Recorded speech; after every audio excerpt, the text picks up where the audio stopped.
গিয়েছে।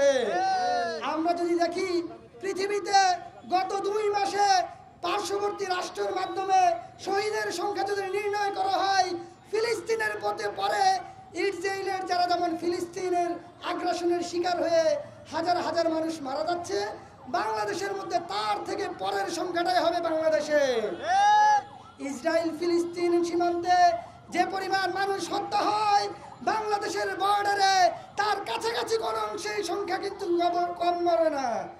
আমরা বলতে চাই, অনতিবিলম্বে বাংলাদেশের সীমান্ত হত্যা বন্ধ করতে হবে। আর একজন যদি মানুষকে হত্যা করা হয়, তাহলে কিন্তু বাংলাদেশের বিপ্লবী সরকার কিন্তু কাউকে ছেড়ে কথা বলবে না। আমরা প্রিয় ছাত্র জনতা, আমাদের ভুলে গেলে চলবে না।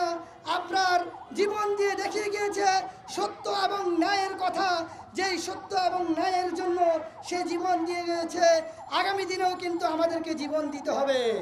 আমাদের শহীদের মিছিল যেমন এখনো শেষ হয়নি, তেমনই ভাবে যারা আমাদের উপর নির্যাতন করেছে, যারা আমাদের উপর জুলুম করেছে, তাদের সবাইকে আইনের আওতায় আনা পর্যন্ত কিন্তু আমাদেরকে লড়াই চালিয়ে যেতে হবে। আবরার যখন শহীদ হয়েছিল, ঢাকা বিশ্ববিদ্যালয় থেকে প্রথম যে মিছিলটি বের হয়েছিল, সেই মিছিলের ছবি দেখবেন। ঢাকা বিশ্ববিদ্যালয়ের বাম ডান ছাত্রদল সকলের একটা অংশগ্রহণ ছিল। আগামী দিনেও আমাদেরকে এই জুলুমবাজ যারা রয়েছে তাদেরকে বিচারের দাবিতে সবাইকে কিন্তু ঐক্যবদ্ধ থাকতে হবে।